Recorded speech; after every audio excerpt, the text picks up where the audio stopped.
ఒకప్పుడు రామాపురం అనే ఊరు ఉండేది. ఆ ఊరిలో రాజయ్య అనే ఒక పేద రైతు నివసిస్తూ ఉండేవాడు.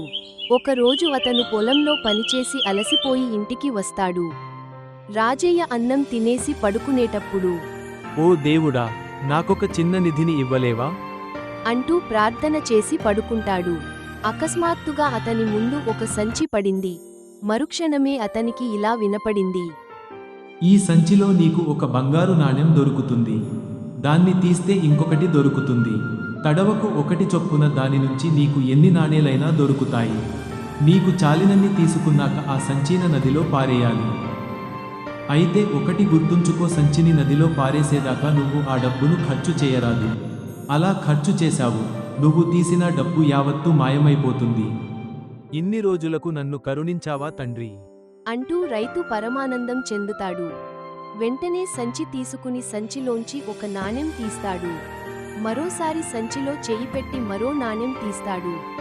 ఈ విధంగా ఆ రాత్రంతా సంచిలో నుంచి బంగారు నాణేలు తీసి ఒక సంచి నింపుతాడు. పొద్దున్నే వెళ్ళి ఈ సంచిని నదిలో పారవేస్తా. రైతు ఉదయాన్నే నిద్రలేచి నది దగ్గరకు వెళతాడు. కాని ఆ సంచిని నదిలో పారేయడానికి అతనికి మనసు రాదు. అయినా ఆ సంచిలో బంగారం అయిపోతే ఏమి చేయాలి? ఈ రోజు రాత్రికి ఇంకొన్ని బంగారు నాణేలు తీసుకుని రేపు వచ్చి ఈ సంచిని నదిలో పడేస్తాను. అలా అనుకొని తిరిగి ఇంటికి వెళ్ళిపోతాడు.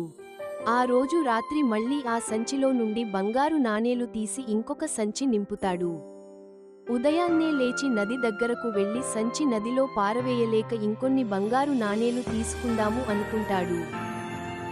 రైతుకు తినడానికి తిండి లేక రోజు బిచ్చమెత్తుకొని తింటుంటారు. ఇలా చాలా రోజులు గడిచాయి. సంచులు బంగారు నాణేలతో నిండుతున్నాయి. రైతు రోజు బిచ్చమెత్తి పొట్ట నింపుకుంటుంటాడు. చివరకు ఒకనాడు రైతు చనిపోతాడు. ఇరుగు పొరుగువారు వచ్చి చూసి ఆ బిచ్చగాడి ఇంటి నిండా సంచుల కొద్దీ బంగారు నాణేలుడటం చూసి నిర్ఘాంతపోతారు.